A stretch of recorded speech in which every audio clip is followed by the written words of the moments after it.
इससे पहले पोलारिस एक अपराधी की जिंदगी जी चुकी थी। काली को पता था कि वह पेट से है, इसलिए उसने जानबूझकर उसके पेट पर लात मारी। इसके बाद पोलारिस ने अपनी शक्तियों का इस्तेमाल किया। वह लंबे समय तक चोरी चकारी के चक्कर में फंसी रही थी। तभी से काली उससे जलती थी और गुस्से में उसने उस पर थूक दिया। उस वक्त उसने उसे नजरअंदाज करते हुए आगे बढ़ते देखा। तभी उसकी नजर एक और लड़की पर पड़ी जिसकी गर्दन में जंजीर बंधी हुई थी। वह उससे कुछ पूछ पाती, उससे पहले ही उसे सेल में धकेल दिया गया। बाहर निकलने की कोशिश में वह खुद को ही चोट पहुंचा बैठी। तभी पड़ोस की कैदी हंसने लगी। फिर एक कैदी ने बताया, बहन, तेरी शक्तियों को काबू में रखने के लिए तुझे ये पहनाया गया है। यह सुनकर पोलारिस ने ठान लिया कि अब वह हर हाल में बाहर निकलकर दिखाएगी। फिर खाने के वक्त पोलारिस अपने जैसे म्यूटेंट से पूछती है कि इसे गले से कैसे निकालूं। मोना कहती है ये नामुमकिन है और ये सब काली पीछे से ताक लगाए देख रही थी। काली इस जेल की जेलर है। फिर खुले में काली के हमलावर पोलारिस को पीछे से नीचे गिरा देती है। फिर हथौड़े से चेहरे पर वार किया। काली भी आती है और उसकी सरगर्दना देख के सभी दहल गए। पोलारिस ने अपनी ताकत का इस्तेमाल किया लेकिन संकल उसे रोक रहा था। फिर भी उसने काली को लहूलुहान कर दिया। इस हादसे के बाद पोलारिस को सॉलिटरी सेल में डाल दिया गया, लेकिन बच्चे के बारे में सोचकर उसने संकल के बावजूद दरवाजा तोड़ दिया। फिर उसे दूसरे जेल में शिफ्ट किया जाने वाला था, लेकिन कोई नहीं जानता था कि उसके दोस्तों ने ट्रक रोकने के लिए पहले से फील्डिंग सजा रखी थी। उन्होंने सबसे पहले ट्रक का टायर उड़ा दिया, लेकिन इसी अफरा तफरी में गायब होने वाला म्यूटेंट दिखाई देने लगा क्योंकि उसे गोली लगी थी। सभी की शक्तियां काम नहीं कर रही थीं कि तभी पता चलता है कि जेम्स पुलिस के साथ है, जिसकी शक्तियां सबकी शक्तियों को रोक सकती थीं। लेकिन पीछे से उसका माइक जेम्स को भुसा भर देता है, जिसके बाद सभी की शक्तियां लौट आईं और पोलारिस का बॉयफ्रेंड कार फोड़ता है। पोलारिस भी बाहर निकलती है। फिर एक अदृश्य दरवाजा खुलता है पर पुलिस गोलियां चलाती है, लेकिन पोलारिस उनकी गोलियां उन्हीं पर बरसा देती है, जिसके बाद पोलारिस आजाद हो गए। फिर वे जाने लगे। तभी पुलिस भी कहां मानने वाली थी। वे ड्रोन से उनका पीछा करने लगे। फिर पुलिस ने सामने का शीशा तोड़ा और उसके बॉयफ्रेंड ने अपनी शक्तियों का इस्तेमाल करके रोशनी को शीशे से ड्रोन की ओर टकराया, जिससे ड्रोन ध्वस्त हो गया। पर उनकी ये खुशी ज्यादा देर तक नहीं टिकी। तभी अचानक एफबीआई के एजेंट्स ने चारों तरफ से घेराबंदी कर दी, लेकिन पोलारिस पर इसका कोई असर नहीं पड़ा। उसने अपनी शक्ति का इस्तेमाल किया और दुश्मनों की तरफ आती गोलियों को बीच रास्ते से ही वापस मोड़ दिया। यह देखकर एफबीआई चीफ के चेहरे का रंग उड़ गया, क्योंकि अब उसकी जान पोलारिस की मर्जी पर टिकी थी। हालांकि पोलारिस ने उसे खत्म करने के बजाय आसपास की दीवारों में मौजूद लोहे की सरियों को खींचकर उसकी गर्दन के चारों ओर कस दिया। तभी बाहर से भारी पुलिस बल पहुंच गया। हालात बिगड़ते देख पोलारिस ने अपनी ताकत और बढ़ा दी। हर तरफ पड़ा मेटल हवा में उड़ने लगा, कांच की छत टूट गई और लोहे के टुकड़े सीधे पुलिस की गाड़ियों पर बरसने लगे। यह उनका सीधा संदेश था कि उनसे टकराना आसान नहीं होगा। एफबीआई अब पोलारिस की सबसे बड़ी कमजोरी समझ चुकी थी। वह दुश्मनों को रोक सकती थी, लेकिन किसी की जान नहीं लेती थी। इसी बात का फायदा उठाते हुए एजेंट्स ने तेजी से फिर गोलियां चलानी शुरू कर दी और पूरे इलाके में आंसू गैस छोड़ दी। धुआं फैलते ही पोलारिस को मजबूरन पीछे हटना पड़ा। कुछ वक्त बाद सभी म्यूटेंट्स अपने गुप्त हेडक्वार्टर पहुंच गए। वहां पोलारिस ने बाकी बच्चों को ट्रेनिंग देना शुरू किया। वह उन्हें सिखाने लगी कि अपनी शक्तियों को कैसे कंट्रोल करें और इंसानों के अत्याचारों के खिलाफ कैसे खड़े हों, क्योंकि इंसानों ने कभी म्यूटेंट्स को अपने जैसा नहीं माना, बल्कि उन्हें पकड़कर खतरनाक प्रयोगों का हिस्सा बनाया। पोलारिस अच्छी तरह जानती थी कि बिना लड़ाई के उनका अस्तित्व बचाना नामुमकिन है, और जल्द ही वह पल भी आ गया। बाहर निगरानी कर रहे एक सेंटिनल ने उनके ठिकाने का पता लगा लिया। इसके बाद एफबीआई की भारी फोर्स सीधे हेडक्वार्टर की तरफ बढ़ने लगी। हेडक्वार्टर की तरफ तेजी से बढ़ती एफबीआई फोर्स को देखकर ब्लैक आयरन ने तुरंत पीछे हटने का आदेश दे दिया। उनके साथ कुछ ऐसे भ्रष्ट म्यूटेंट्स भी थे जो अब इंसानों का साथ देकर अपने ही लोगों के खिलाफ खड़े हो चुके थे। खुशकिस्मती से हेडक्वार्टर के नीचे पहले से एक गुप्त सुरंग बनाई गई थी।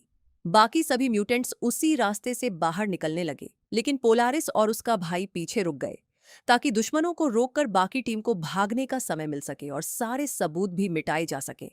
जैसे ही सभी सुरक्षित बाहर निकल गए, दुश्मन हेडक्वार्टर के अंदर घुस आया। तभी एक म्यूटेंट ने अपनी साउंड वेव से जोरदार हमला किया, लेकिन तब तक पूरी इमारत लगभग खाली हो चुकी थी। उधर दूसरी तरफ पोलारिस एक बेहद खतरनाक सीक्रेट मिशन पर निकल चुकी थी। उसका निशाना वह इंसान था जो लंबे समय से म्यूटेंट्स पर बेरहमी से अत्याचार कर रहा था। हालांकि उसके कई साथी इस फैसले के खिलाफ थे। उनका मानना था कि अगर पोलारिस ने यह कदम उठाया तो इंसानों और म्यूटेंट्स के बीच नफरत और ज्यादा बढ़ जाएगी। लेकिन पोलारिस की सोच अलग थी। वह मानती थी कि इस दुनिया में सम्मान ताकत और डर से मिलता है, सिर्फ दया दिखाने से नहीं। वह इंसानों और म्यूटेंट्स के बीच शांति चाहती थी, मगर कमजोर बनकर नहीं। इसी बीच पोलारिस मां बनने वाली थी, लेकिन ऐसा लग रहा था कि उसके पेट में पल रहा बच्चा भी अपनी मां की तरह बेहद जिद्दी था। बल्कि कई बार तो वह पोलारिस से भी ज्यादा जिद्दी साबित होता था। हलचल में ही 6000 पाउंड वजनी कार उसकी ओर खींच गई। यह देखकर सभी दोस्त हैरान रह गए। आखिर मैग्नेटो का खून था, बच्चे की डिलीवरी सुरक्षित हो सके। इसके लिए दोस्तों ने पोलारिस के लिए एक पुराना सैन्य बंकर किराए पर लिया, जिसकी दीवारें पूरी तरह कंक्रीट से बनी थी। मगर यह काफी नहीं था। डकन 3 सिस्टर्स नाम की 3 लड़कियों ने अपनी मन को मोहित करने वाली शक्ति से रेजिडेंट कमेटी को भ्रमित किया और सुरक्षा के नाम पर आसपास के लोगों को वहां से हटवाया। हालांकि पहले तो अधिकारी माने नहीं, मगर पैसों की चकाचौंध ने उनकी ईमानदारी को हरा दिया। सब कुछ योजना के मुताबिक चल रहा था। बंकर के बीचों बीच एक खास लेबर रूम तैयार किया गया था, जिसे बुलेट प्रूफ ग्लास और मजबूत स्पेशल प्लास्टिक से बनाया गया था, ताकि कोई भी धातु की चीज पोलारिस के बच्चे तक न पहुंच सके। लेकिन कमरा पूरी तरह तैयार भी नहीं हो पाया था कि अचानक पोलारिस को दर्द शुरू हो गया। उसके पेट में तेज हलचल होने लगी और तुरंत उसे अंदर ले जाया गया। पोलारिस लगातार खुद को शांत रखने की कोशिश कर रही थी, मगर दर्द बढ़ने के साथ उसकी शक्तियां भी बेकाबू होने लगीं। कमरे के पास रखा भारी फोर्कलिफ्ट तक कांपने लगा। बड़ी मुश्किल से उसे बेड पर लिटाया गया। हालात और खराब होते जा रहे थे। बच्चा बाहर नहीं आ रहा था और दूसरी तरफ पोलारिस की ताकत भी धीरे धीरे खत्म होने लगी। तभी अचानक कमरे की बिजली तक झिलमिलाने लगी। लाइटें चमकने लगीं, बाहर की लोहे की चादरें, कारें, दरवाजे सब उसकी शक्ति से कांपने लगे। मगर डिलीवरी पूरी नहीं हो रही थी। डॉक्टर ने बताया कि पोलारिस किसी मानसिक तनाव में है और जब तक वो हल नहीं होगा बच्चा बाहर नहीं आएगा। फिर डक्स इन तीनों बहनों ने पोलारिस के दिमाग में प्रवेश किया। उन्होंने उसे एक सपना दिखाया जहां म्यूटेंट्स ने लड़ाई जीत ली है, एक शांतिपूर्ण यूटोपिया बस चुका है और पोलारिस का बच्चा खुशी से खेल रहा है। पोलारिस की आंख खुली, उसे अपना मकसद याद आ गया। वो पलटा और फिर पूरी ताकत से जोर लगाया। बिजली का झटका पूरे शहर में फैल गया। सिस्टम ठप पड़ गया, मगर आखिरकार बच्चा सुरक्षित पैदा हुआ। उसका नाम रखा गया चशी चशी, जिसका मतलब है सवेरा, एक नई शुरुआत। लेकिन यह पावरफुल जन्म सरकारी राडार पर आ गया। अगले ही दिन अखबारों की हेडलाइन बनी रहस्यमय ब्लैकआउट। जुईजी नाम की एक अधिकारी ने डक्सन बहनों को आदेश दिया, जिस किसी को भी यह जानकारी है उसे मिटा दो। सिर्फ रेजिडेंट कमेटी का मोटा मैनेजर ही सब कुछ जानता था। एक दिन पहले ही उन्होंने उसके घर के गार्ड को शैडो मैन से मरवा दिया। अब टारगेट था वो फ्लाइट बुक के मैनेजर। वो भागना चाहता था, मगर तीनों बहनों को देखकर समझ गया कि अब निकल पाना मुश्किल है। उन्होंने उसकी सोच को अंधकार में डुबो दिया। पर तभी एक फोकलिफ्ट अचानक टकरा गई, जिसने सबको चौंका दिया। यह हादसा साफ दिखाता था कि जुईजी अपने रास्ते में आने वालों को खत्म करने में जरा भी रहम नहीं करती। ये लड़की कोई आम लड़की नहीं थी। बस हल्का सा जोर लगाया और ब्रेड का टुकड़ा चूर चूर हो गया। लेकिन उसने माँ बाप की बदली नजरों को नहीं देखा। तभी बाहर से अजीब सी आवाजें आने लगी। उसके पिता जल्दी से देखने चले गए और अगले ही पल लड़की के सामने जो नजारा था, उस नजारे ने लड़की को अंदर तक डरा दिया। लेकिन जैसे ही उसने अपने पिता के चेहरे के भाव देखे, उसे समझ आ गया कि यह सब किसी और ने नहीं बल्कि उसके अपने माता पिता ने किया है। डरी हुई लड़की वहां से भागने लगी, मगर अब बहुत देर हो चुकी थी। लोगों ने उसे पकड़ लिया और उसकी गर्दन में एक खास कॉलर पहना दिया गया, जिसे सिर्फ म्यूटेंट्स की शक्तियों को दबाने के लिए इस्तेमाल किया जाता था। उसे कभी उम्मीद नहीं थी कि एक दिन उसके अपने ही माँ बाप उसके साथ ऐसा धोखा करेंगे। उसी पल उसके दिल में नफरत की गहरी जड़ जम गई। इसके बाद उसे एक सीक्रेट लैब में कैद करके रखा गया, ठीक किसी प्रयोग वाले चूहे की तरह। उसके शरीर में लगातार अलग अलग दवाइयां डाली जाती रहीं, लेकिन वहां मौजूद कोई भी इंसान उसकी असली ताकत को समझ नहीं पाया, क्योंकि उसके अंदर छिपी शक्ति सिर्फ साधारण नहीं थी, वह स्पेस और दूसरी ताकतों से जुड़ी हुई थी। उस लड़की के अंदर ऐसी ताकत छिपी थी जो स्पेस और डायमेंशन तक को मोड़ सकती थी।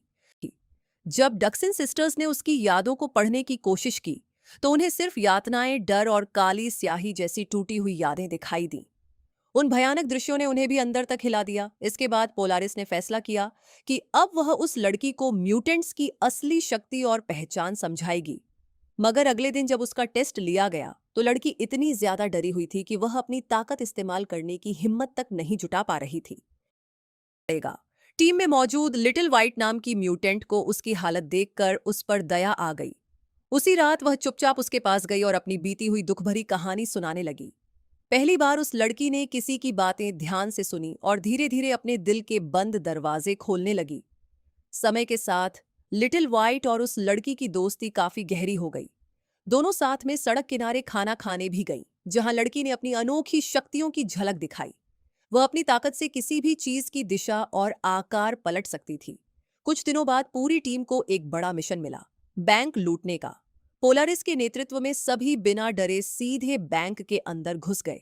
वहीं सिस्टर्स ने गार्ड्स को बेअसर किया, पोलारिस ने गोलियां रोक दी और जुइजे ने अपनी ध्वनि शक्ति से सबको जमीन पर गिरा दिया। बैंक के मुख्य तहखाने को खोलने का जिम्मा अब लड़की का था। उसने बड़े आराम से चट्टानें तोड़ी, रास्ता बनाया और बैंक की सारी संपत्ति को पोलारिस की टीम के अकाउंट में ट्रांसफर कर दिया। लेकिन जैसे ही टीम वापसी करने लगी, लड़की का अतीत उसके सिर पर चढ़ गया। वो उन सबको मारने लगी जो पहले उसे कैद करते थे। उसका चेहरा अब मासूम नहीं था, वो अब पूरी तरह बदल चुकी थी। जुइजी का मंगेतर भी उन्हीं में था। उस लड़की को अब लगने लगा था कि जुइजी को जिंदा छोड़ना मतलब खुद के लिए नया खतरा पैदा करना है। उसने तय कर लिया कि अब वह उसे खत्म करके ही रहेगी। लिटिल व्हाइट ने उसे बहुत समझाने की कोशिश की, बार बार रोका, लेकिन लड़की किसी की सुनने की हालत में नहीं थी। गुस्से में वह सीधे कॉन्फ्रेंस रूम के अंदर घुस गई और हमला शुरू कर दिया। तभी हालात बेकाबू होते देख लिटिल व्हाइट ने अपनी शक्ति का इस्तेमाल किया और एक झटके में लड़की की मूवमेंट रोक दी। लेकिन उसी पल उसका संतुलन बिगड़ गया और उसका सिर जोर से दीवार से टकरा गया। चोट इतनी भयानक थी कि उसकी वहीं मौत हो गई। यह सब लिटिल व्हाइट के सामने हुआ और अनजाने में उसी के हाथों उसकी दोस्त की जान चली गई। उस पल के बाद उसके अंदर जो दर्द और पछतावा भरा, उसे शब्दों में बयान करना नामुमकिन था। दूसरी तरफ किसी को यह सच्चाई नहीं पता थी कि खूबसूरत और खतरनाक दिखने वाली डकन सिस्टर्स असल में 5 जुड़वा बहनें थीं। बचपन से ही उन्हें एक सीक्रेट प्रयोग का हिस्सा बनाकर रखा गया था। वे इंसानों के लिए सिर्फ एक हथियार बनकर रह गई थीं। हर मिशन से पहले साइंटिस्ट उन्हें ब्लैकमेल करता, 3 को भेजने से पहले 2 बहनों को बंधक बना लेता ताकि बाकियों की वफादारी बनी रहे। यह अमानवीय तरीका धीरे धीरे उनके अंदर की मासूमियत को निगल गया। एक दिन साइंटिस्ट ने फिर से उन्हें एक म्यूटेंट के दिमाग में घुसकर जानकारी निकालने का आदेश दिया, लेकिन उस म्यूटेंट की चीखें और बेबसी ने बहनों का दिल दहला दिया। उन्होंने पहली बार विरोध किया और साइंटिस्ट से उसे छोड़ने की गुहार लगाई, पर साइंटिस्ट ने न केवल मना किया बल्कि गुस्से में आकर उन्हें धमकाया। बस यही वह पल था जिसने डक्सन सिस्टर्स के भीतर सालों से दबी आग सुलगा दी। जैसे ही उन पर फिर से कंट्रोल करने की कोशिश की गई, बाकी बहनों के अंदर दबा हुआ गुस्सा फूट पड़ा।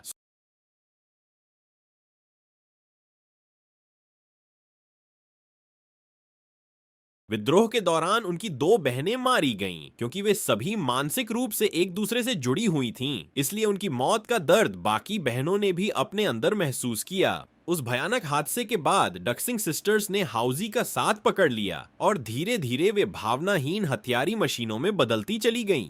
जब पोलारिस यह पूरी कहानी सुन रही थी, उसकी आंखें नम हो गईं। उसे अपने पिता मैग्नीटो की याद आने लगी, जिसने बिना कुछ कहे एक दिन उसे अकेला छोड़ दिया था। अपने पिता के यूं छोड़कर चले जाने की याद ने पोलारिस के अंदर दबे हुए जज्बातों को पूरी तरह जगा दिया। वही दर्द उसकी शक्तियों को एक नए स्तर तक ले गया। अब वह सिर्फ एक म्यूटेंट नहीं रही थी, बल्कि नई पीढ़ी की मैग्नीटो बन चुकी थी। इसी दौरान पोलारिस को हाउजाई की असली योजना का पता चला। वह सिर्फ म्यूटेंट्स के लिए सुरक्षित जगह नहीं बनाना चाहती थी, बल्कि पूरी स्थानीय सरकार को मिटाने का इरादा रखती थी। उसने डक्सन सिस्टर्स को आदेश दिया कि वे लिटिल व्हाइट और उसकी साथी को जबरदस्ती अपनी सुपर पावर्स इस्तेमाल करने पर मजबूर करें। लेकिन जब पोलारिस वहां पहुंची, तब तक सब कुछ बर्बाद हो चुका था। पूरी इमारत खंडहर में बदल चुकी थी और हर तरफ तबाही फैली हुई थी। अब पोलारिस का अगला मिशन बिल्कुल साफ था, हाउजाई को हर हाल में रोकना। उनमें से एक साथी ने खुद की कुर्बानी देने का फैसला किया और सीधे दुश्मन औरत से भिड़ गया। आखिरकार उसने उस औरत को मार गिराया, लेकिन खुद भी शहीद हो गया। आखिरकार उन्होंने अपना सबसे बड़ा और आखिरी मिशन पूरा कर लिया। हाई लेवल अधिकारियों को अपने प्रभाव और शक्तियों के जरिए कंट्रोल में लेकर उन्होंने मीडिया पर दबाव बनाया, जिसके बाद म्यूटेंट प्रोटेक्शन लॉ पास कर दिया गया। अब पहली बार म्यूटेंट्स को खुले तौर पर जीने का अधिकार मिलने लगा था। दूसरी तरफ पोलारिस ने भी लड़ाइयों और खून खराबे से दूर अपनी छोटी सी फैमिली के साथ शांत जिंदगी चुन ली। वो अपने पति और बच्चे के साथ एक साधारण लेकिन खुशहाल जीवन बिताने लगी।